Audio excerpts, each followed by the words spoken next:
함께 봉독한 말씀을 통해서 억울한 일을 당할 때, 이런 제목으로 함께 말씀을 나누도록 하겠습니다. 한국 사람들은 한이 많다는 이야기를 하죠. 신문고 제도가 조선시대 세 번째 왕이었던 태종 때 시작되었습니다. 억울한 일 있는 사람 나와서 치면 누군가가 해결해 준다고, 왕이 나와서 해결해 준다고, 이제 이런 제도가 시작이 되었습니다. 세상에는 들어보면 정말 억울하겠다. 저렇게 억울해서 어떻게 살아? 이런 이야기 들어보신 적 있으시죠? 또 그 이야기가 남의 이야기가 아니고 내 이야기라는 것. 나도 그런 일을 당한 경험이 있습니다. 몇 가지 이야기를 좀 소개해 드리겠습니다. 1944년, 오래전 이야기죠. 14살이었던 한 흑인 소년. 그 동네에서 어느 집 백인 소녀 둘이 살해당하고 하수구에 버려져 있는 사건이 발생하였습니다. 그래서 주변에 있던 흑인 소년이 붙잡혀 갔고 모든 죄를 그냥 강요하여서 인정하고 10분 만에 재판은 끝나고 그는 사형 선고를 받고 세상을 떠났습니다. 그냥 그런 줄 알았습니다. 그런데 약 70년이 지난 이후에 어떤 한 백인 할아버지가 세상을 떠나는 시점쯤 해서 그때 그 사건 내가 범인이었는데, 이 소년은 1929년에 태어나서 1944년에 세상을 떠났습니다.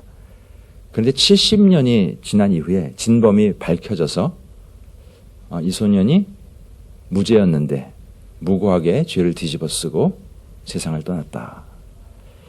참 생각해보면 말도 안 되는 이야기죠. 어떻게 저런 일이. 그런데 인터넷에 보면 중국에서 감옥에 19년 동안 갇혀 있다가 풀려났습니다. 이런저런 일들이 우리 주변에 참 많이 들려옵니다. 억울한 일이 참 세상에 많습니다.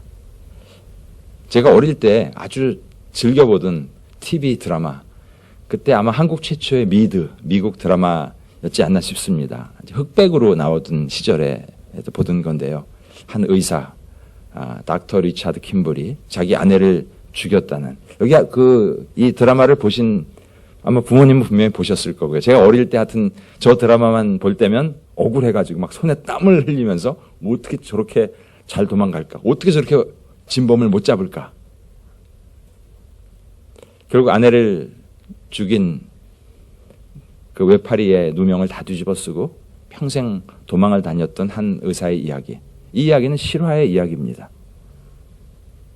훗날 그 의사가 죽은 이후에 그의 아들이 범인을 찾아서 누명을 벗겨주었다는 이야기를 확인해 보았는데, 이 TV 드라마가 63년부터 67년까지 약 4년간 미국의 ABC에서 방영되었을 때 시청률이 전무후무하게 50%에 육박할 만큼, 참 보면 억울한 일 당한 사람이 많구나. 그러니까 이렇게 억울한 일에 대한 드라마나 이런 것에 대하여 마음이 열리고 공감대가 들어가고 하고 있지 않나 생각해 봅니다. 때로는 우리가 사는 세상 참 공평해 보이지 않습니다. 그렇죠? 많이 가졌고 많이 알고 권력이 있으면 아무 문제가 없는 것 같은데, 그렇지 못한 사람들이 때로는 모든 것을 다 뒤집어 쓰는 듯한 그런 모습. 알게 모르게 우리 홍콩에서 인종차별 당하고 살고 있지 않습니까? 광동어 못한다고 돈 더 내야 되고, 억울하게 저 사람이 분명히 잘못했는데도 내가 뒤집어 써야 되는 그런 일들. 또 신문을 보면 정치, 경제, 사회 정말 어디까지가 사실이고 어디까지가 아닌지 모르게 억울하게 뒤집어 쓰는 사람이 분명히 있겠구나. 그런데 성경에 보면요, 성경에도 그렇게 억울함을 당한 사람들의 이야기가 많이 기록되어 있습니다.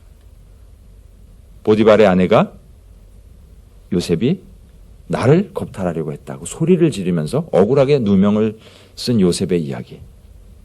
또 아합왕이 나봇의 포도원을 뺏고자 했는데 나봇이 팔지 않겠다고 이야기하니까 나봇이 왕과 하나님을 모독했다. 뒤집어 쓰여서 결국은 돌에 맞아 죽게 해서 포도원을 뺏어갑니다. 어찌 이런 일이. 또 사울왕은 그의 사위였던 다윗을 어떻게 해서든 죽이려고 합니다. 그가 골리앗을 죽이고 나라에 큰 일을 했음에도 불구하고 자기 자리가 위협이 되자, 자기의 왕위를 아들에게 물려주지 못할 것 같은 그런 상황이 발생되자 시기하면서 다윗을 공격하는 이런 일. 참 보면 억울한 일 적지 않게 많습니다. 성도님들은 어떠십니까? 한번 옆에 계신 분한테 한번 물어보시죠. 억울한 일 당해보셨어요? 한번 물어보세요. 억울한 일 당해보셨어요? 옆에 계신 분 한번 물어보세요. 억울한 일 당해보셨어요? 어쩌면 부부끼리 앉아 계신 분은 당신 때문에 많이 억울했어. 이렇게 이야기하실런지 모릅니다. 때로는 가까운 사람에게 우리는 억울한 일 많이 당합니다. 그렇죠? 이제 본문의 내용으로 함께 들어가 보기 원합니다. 아브라함과 사레, 자녀를 갖고 싶었고 하나님께서 자녀를 주시겠다고 약속을 했지만 오랜 세월이 지났음에도 불구하고 자녀가 생기지 않자 몸종이었던 하갈을 통해서 자녀를 갖고자 그렇게 했습니다. 하갈이 임신을 했고, 그런데 그 과정에서 오히려 모든 일이 다 잘 풀릴 것 같았는데 집안에 분란이 생기고 어려움이 생기는 이런 상황. 그래서 오늘은 그 입장을 아브라함과 사레의 입장에서 보지 않고 하갈의 입장에서, 하갈의 입장은 과연 어땠을까? 그는 좋았을까? 그는 뭔가 소망이 있었을까? 아니면 그는 정말 억울했을까? 하갈의 입장에서 오늘의 본문의 내용을 한번 좀 검토해 보면서 이렇게 억울한 일을 당했을 때 도대체 어떻게 해야 되는지, 하나님은 그런 상황 가운데서 어떻게 개입하시는지 오늘 함께 말씀 가운데 들어가 보기 원합니다. 아브라함과 사레, 결혼 후 오랜 세월이 지났습니다. 약속을 받고 오랜 세월이 지났지만 자녀를 갖지 못하자 몸종을 통해서 자녀를 보고자 했을 때 그 몸종은 순종하면서 아이를 갖고, 그러나 그 일로 인하여 큰 어려움과 핍박을 이렇게 당하게 됩니다. 당시의 몸종, 여종, 사실 아무도 돌아보지 않는 재산과 같은 어떤 소유물과 같은 그런 존재였지만 하나님께서는 그 여종을 내버려 두지 아니하시고 찾아오시고 그 아픔을 회복시켜 주시는 그런 하나님이십니다. 하나님은 어떤 하나님이신가? 설문 노트에 써드린 대로 God is fair and just. 하나님은 공평하신 하나님이십니다. 그리고 하나님은 의로우신 하나님이십니다. 시편 25편 8편에 25편 21절에 하나님이 어떤 분이신가 기록하고 있습니다. 그는 선하신 분이요, 정직하신 분이요, 성실하신 분이요, 정직함으로 우리를 돌보시는 하나님이십니다. 혹시 어려운 일 당하셨을 때, 억울한 일 당하셨을 때 여러분은 어떻게 하셨습니까? 어떻게 그 상황을 극복하셨습니까? 갚으셨습니까? 아니면 지금도 일을 부두둑 가시면서 때를 기다리고 계십니까? 이런 상황 가운데 하나님은 어떻게 개입하실까요? 첫 번째, 하나님은 끝까지 우리를 포기하지 아니하시고 찾아오시는 하나님이십니다. 우리 눈앞에 보이는 상황이 정말 억울하고 억울해도 해결할 방법이 없고 절망적인 깊은 절망의 구덩이에 빠져 들어가 있다 하더라도 하나님은 절대 포기하지 아니하시고 우리를 찾아오셔서 그 구덩이에서 건져주시는 그런 사랑과 공의의 하나님이십니다. 절망의 끝에 놓여있는 한 여인의 모습. 하갈이 언제부터 사레의 종이 되었을까? 성경에 보면 오늘 읽은 본문에 처음 그녀의 이름이 나옵니다. 그래서 언제부터 사레의 종으로 쫓아다녔을까? 학자들은 이 성경을 보다가 아마도 가뭄 때문에 애굽에 내려갔을 때 무슨 일이 생겼죠? 아내를 누이라고 속였잖아요. 누이라고 속였을 때 애굽 왕으로부터 선물을 많이 받았죠. 네, 그 선물 중에 보면 이렇게 기록되어 있습니다. 바로가 그로 말미암아 아브라함을 후대함으로 아브라함이 양과 소와 노비와, 영어 표현에 보면 men servants and maid servants. 아, 이때 아마 애굽에 갔을 때 여기서 선물로 받은 한여겠구나. 자, 그러면 애굽에서 알지도 못하는 유대인 부부를 쫓아서 고향을 떠나서 종으로 떠나가야 되는 한 소녀의 마음, 참 어떨까요? 나는 내 평생에 우리 부모를 다시 한번 볼 수는 있을까? 내 고향에 다시 한번 돌아올 수는 있을까? 정처 없이 그냥 떠났던 그런 절망. 그 절망 가운데서도 주인을 열심히 섬기며 계속 살았습니다. 16장 1절에 그에 대해서 이렇게 이야기합니다. 한 여종이 있으니. 대단한 사람이 아니죠. 그냥 여러 여종 중에 한 여종. 종이었습니다. 여자였습니다. 우리 여성도님들께 대단히 죄송합니다. 이때 당시에 남자와 여자를 좀 다르게 생각했죠. 숫자를 세도 남자만 셌고 이방인이었습니다. 여인이었습니다. 종이었습니다. 없어져도 누가 눈 깜짝 하나 하지 않을 그런 존재였다는 이야기죠. 주인의 소유물이었고, 그리고 애굽 사람이었고, 그리고 그의 이름은 아갈이었다. 자기가 섬기던 마님이 아이를 갖지 못하자 오늘 네가 방에 대신 들어가. 마치 어느 소설책에 나오는 시바지처럼 자기의 모든 앞으로의 인생과 앞으로의 소망을 다 내려놓을 수밖에 없는 그런 상황. 아브라함은 이때 나이가 85세였습니다. 그런데 하나님의 은혜인지 그에게 아이가 생겼습니다. 참 좋은 일이죠. 기쁜 일인데, 그런데 이로 인하여 바로 사례의 미움을 받게 됩니다. 어떻게 해야 되나? 이때 누가 돌봐줘야 되나요? 아브라함이 좀 돌봐줘야죠. 그런데 아브라함이 어떻게 합니까? 사례가 눈에 서슬이 펄해서 이야기하니까 당신의 여종은 당신의 수중이 있으니 당신의 눈에 좋은 대로 그에게 행하라. 당신 마음대로 해. 나는 몰라. 하고 발뺌하고 있는 참 이런 모습. 아무도 돌봐줄 수 없는 이런 상황입니다. 여종이고 임신했고 입덧 나오고 이방인이고 도와줄 사람이 아무도 없는 절망적인 상황. 내가 살아야 되나? 그냥 목숨을 가만히 끊어버려야 되나? 참 이렇게 절망적일 수밖에 없는 이런 상황이었습니다. 그래서 도망을 갔습니다. 그런데 하나님은 그 절망 가운데 아무것도 기대할 것 없는 그런 여인의 삶 가운데 하나님께서 찾아오십니다. 내가 어디서 왔느냐? 몰라서 물어보셨나요? 아시잖아요. 사례의 여종이구나, 네가. 네 이름이 하갈이구나. 그녀의 모든 아픔과 모든 삶의 힘들었던 과정들을 다 아시면서 물어보십니다. 내가 어디서 왔느냐? 그리고 어디로 가느냐? 어디서 왔느냐? 도망합니다. 그런데 어디로 가느냐에 대한 답이 하갈에게는 없습니다. 그 이야기는 무엇이냐면 하갈에게는 지금 소망이 없고 내일이 없고 장래가 전혀 없는 절망적인 상황이라는 것을 그의 답을 통하여 이야기합니다. 절망적인 그런 상황 가운데 하나님은 그녀를 내버려 두지 아니하시고 찾아오셨다는 사실. 우리 하나님이 이런 하나님이십니다. 우리 자매님들은 대부분 이렇게 시집이라는 데를 가셨잖아요. 시어머님이 참 좋으시죠. 좋으시고 시누이가 너무 사랑스럽고 좁고 그렇죠. 그런데 항상 좋지만은 않잖아요. 시어머니가 너무 좋지만 항상 좋지만은 않잖아요. 왜냐하면 그 앞에 있는 시자 때문에. 그렇죠? 전혀 아닌 척하고 계시는데 그렇게 힘든 일들 있죠. 또 직장 생활 하시면 어떻습니까? 직장에 있는 내 보스가 항상 천사 같은가요? 거래처에 갑 되시는 그분이 나에게 항상 잘해주시나요?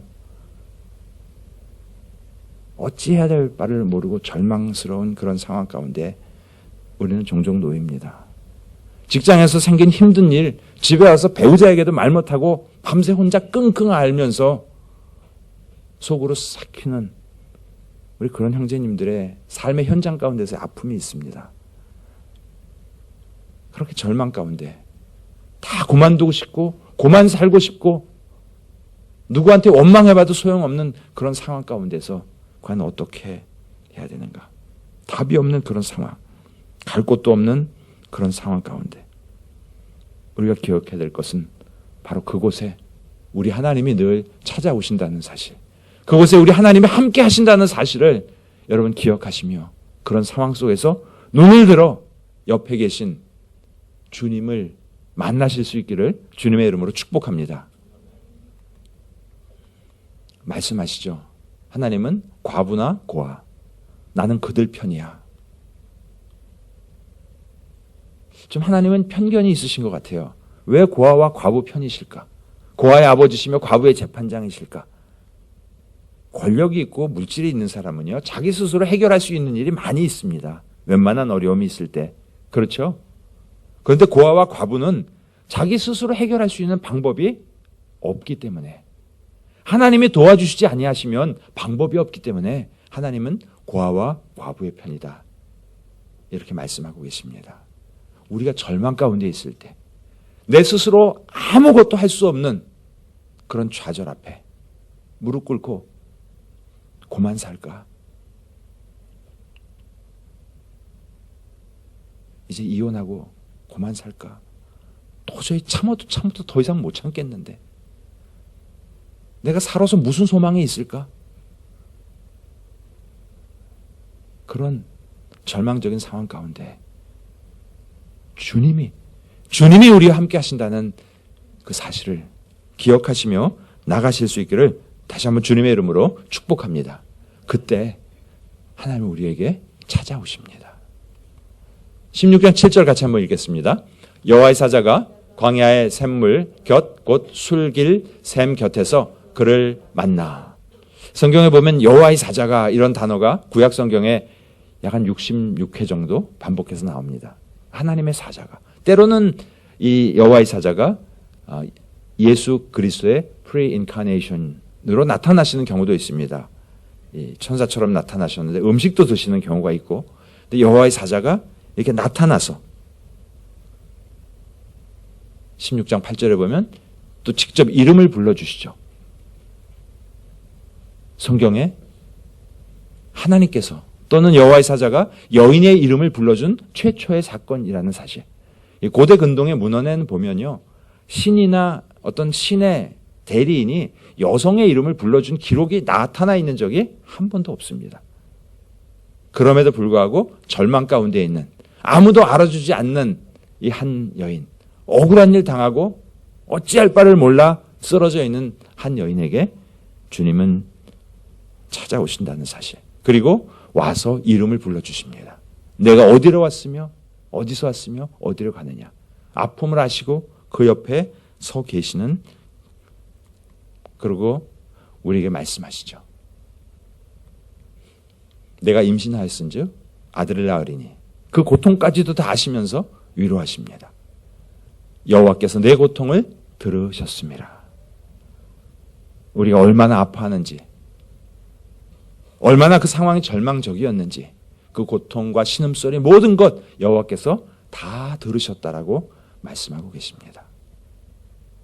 우리가 고통 가운데 있을 때, 누군가를 원망하고 싶을 때, 정말 마음이 아프고 찢어지고 어찌할 바를 모르는 그런 상황 가운데 있을 때, 우리의 모든 아픔과 우리의 모든 절망과 우리의 모든 눈물의 근원을 우리 주님은 다 아시고 말씀하십니다. 내 고통을 들으셨습니다. 아무개야, 내가 내 아픔을 안다. 내가 어떻게 지내왔는지, 얼마나 눈물 흘리며 가슴 찢으며 살아왔는지 내가 다 안다. 우리 주님은 우리의 모든 것을 그렇게 다 아시면서 우리가 찾아오셔서 한 사람 한 사람 이름 부르시면서 내가 내 고통을 다 보았다, 다 들었다 라고 우리에게 찾아오시는 하나님이십니다. 시편에 보면 정말로 힘들 때 시편 기자들이 이렇게 기도하죠. Why me? 어찌하여 이 어려움이 내게 이렇게 다가옵니까?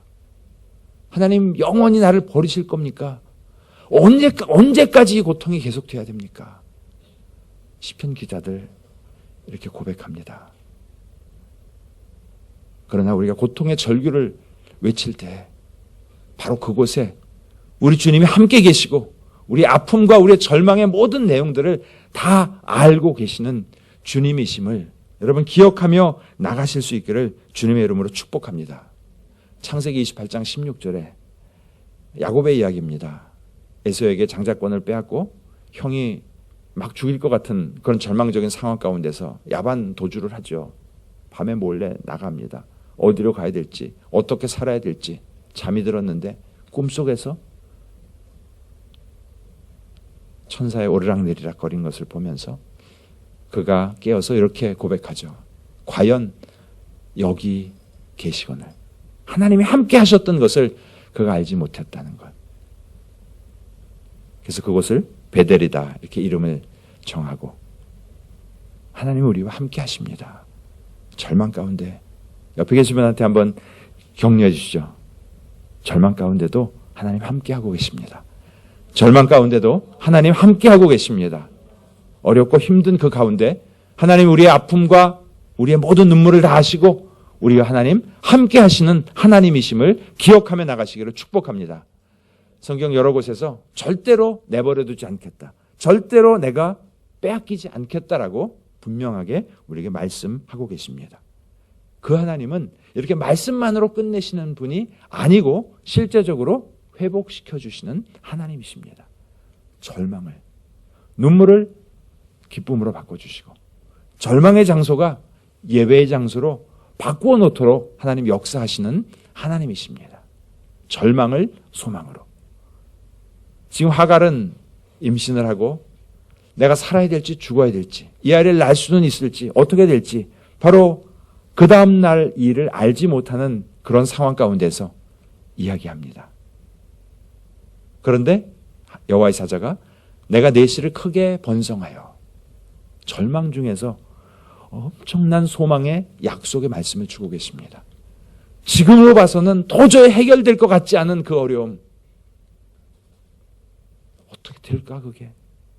그러나 하나님 약속하고 계십니다. 내가 내 씨를 크게 번성시키겠다. 우리 옆에 계신 우리 주님께서 우리에게 이런 소망의 약속을 주고 계십니다. 그리고 그 이름 이스마엘이라 하라. 이 신탁 하나님께서 이렇게 아들을 낳으린 이름을 뭐라 하리라 한 최초의 신탁이 바로 이 여인에게 이스마엘이라는 이름을 주게 됩니다. 태어날 아들에 대한 최초의 신탁. 또 16장 8절에 보면 어디서 왔으며 어디로 가느냐. 도망하나이다. 도망하는데 어디로 가야 되는지는 모르는 소망이 전혀 없는 절망의 상황이었습니다. 그런데 방향을 제시해 줍니다. 내 여주인에게로 돌아가라. 그 수하에 복종하라. 방황하고 있을 때 절망의 상황, 목적지, 그다음에 해야 될 일이 무엇인가를 가르쳐 주십니다. 때로는 누가 정말 미워서 난 저 사람 두 번 다시 안 볼 거야. 안 보는 게 내가 속이 편해. 보면 사고 칠 것 같아. 이런 일 있죠. 저 사람 내가 두 번 다시 보면 나 사고 칠 것 같아서 나를 컨트롤 못할 것 같아서 안 볼 거야. 사례 때문에 얼마나 힘들었을까요? 마님의 성질 다 받아주면서 마님이 자기 대신 밤에 들어가라 해서 들어갔고 임신해서 입덧하고 힘들고 어려운데 도망갈 수밖에 없는 그런 상황. 두 번 다시 보고 싶지 않은 그런 상황. 그런데 하나님 말씀하십니다. 내 여주인에게로 돌아가라. 나 저 사람 두 번 다시 안 볼 거야. 그게 우리의 문제를 해결해 주지 못합니다. 관계를 끊어버린다고 우리의 문제가 해결되는 것이 아닙니다. 돌아가라. 목적지, 할 일을 알려주십니다. 왜 이런 고통과 어려움을 허락하실까? 이런 많은 어려움을 겪었던 사람들이 자신의 간증을 책으로 쓴 내용들이 이렇게 있습니다. 10대 때 범죄자로 낙인됐다가 감사로 인생이 바뀌어서 미 육군의 군목으로 아름답게 삶을 드렸던 목사님의 이야기. 또 닉슨 대통령 워터게이트 사건으로 감옥에 들어가게 되었던 척 홀슨, 몇 해 전에 소천하셨는데요. 프리즌 미니스트리를 그러니까 돌아가실 때까지 했던 이런 모습. 삶 가운데 이런 고난, 그 고난을 허락하시고 그 고난 가운데서 하나님의 사람을 만들어 가십니다. 왜 고난을 허락하실까? 고난 좀 없이 해결되면 안 될까? 하나님도 그러길 원하시겠죠. 근데 고난이 없으면 우리가 너무 뻣뻣하잖아요. 여러분 어떠세요? 하나님 쓰시기에 만만하세요? 한번 자신을 돌아보세요. 나는 하나님 쓰시기에 정말 부드럽고 순종적이고 만만하신가요? 그렇지 않으니까 하나님 고난을 허락하셔서 고난 속에서 주님 나 좀 살려주세요. 나를 부드럽게 하나님 성품으로 변화시켜가는 방법으로 하나님 우리에게 고난을 허락하시고 우리가 고난받고 있는 그 속에 주님이 함께 고난받고 계시면서 우리가 변화되기를 주님이 기대하고 기다리고 계신다는 사실. 그런 고난이 있기에 고난을 통해서 우리가 그런 주님이 쓰시는 축복의 그릇으로 빚어져 간다는 것을 우리는 기억해야겠습니다. 어떤 분 카톡에 보니까 이런 글이 쓰여져 있는데 굉장히 의미 깊은 그런 내용인데요. 하나님의 가장 큰 적은 그분의 선물이다. 한번 좀 생각해 보세요. 하나님의 가장 큰 적은 그분의 선물이다. 존 파이퍼 목사님이 Hunger for God 이런 책을 쓰셨는데 그 안에 이제 나와 있는 내용이거든요. 하나님이 주신 축복이 너무나 많으니까 하나님에 대한 갈급함이 없어서 하나님을 찾지 않기에 그것이 하나님의 가장 큰 적은 어쩌면 너무 잘 나가는 나 이것이 하나님의 적이 될 수 있다는 것을 경고하고 있습니다. 그렇다고 주님 저에게 절망적인 상황을 주십시오 이렇게 기도하실 필요는 없습니다.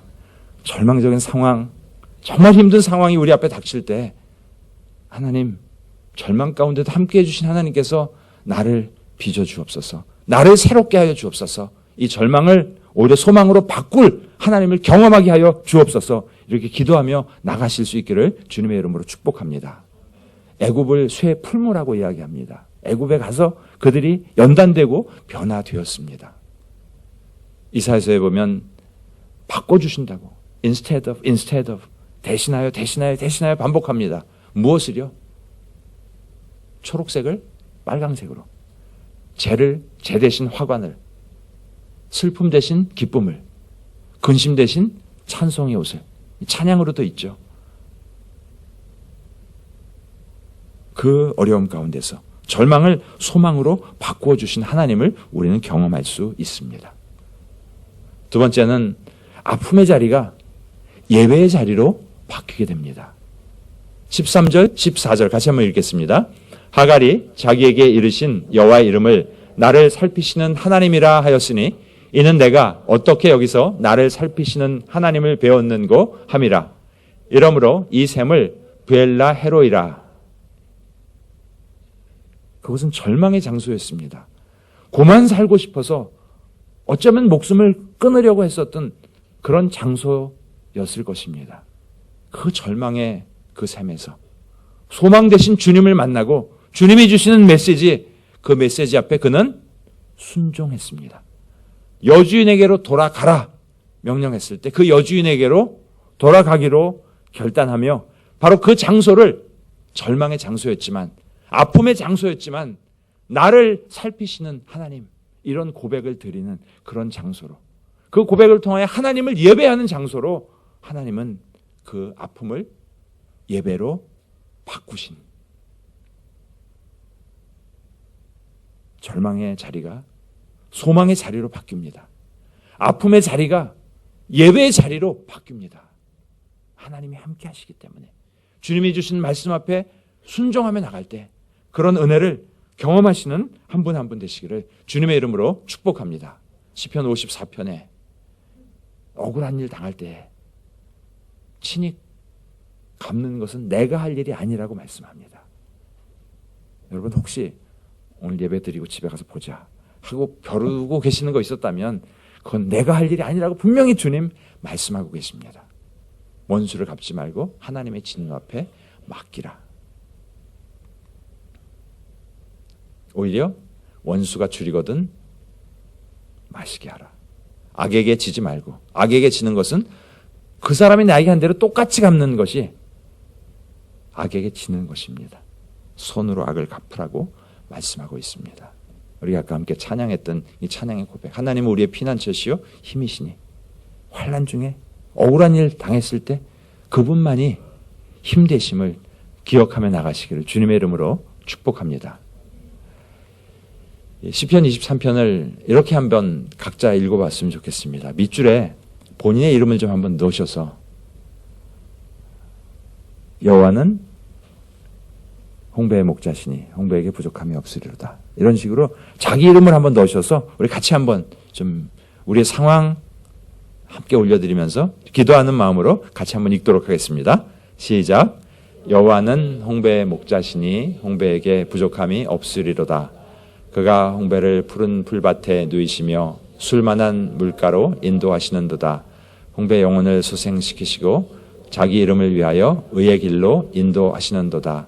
홍배가 사망의 음침한 골짜기로 다닐지라도 해를 두려워하지 않을 것은 주께서 홍배와 함께 하심이라. 주의 지팡이와 막대기가 홍배를 안위하시나이다. 주께서 홍배 원수의 목전에서 홍배에게 상을 차려 주시고 기름을 홍배 머리에 부으셨으니 홍배의 잔이 넘치나이다.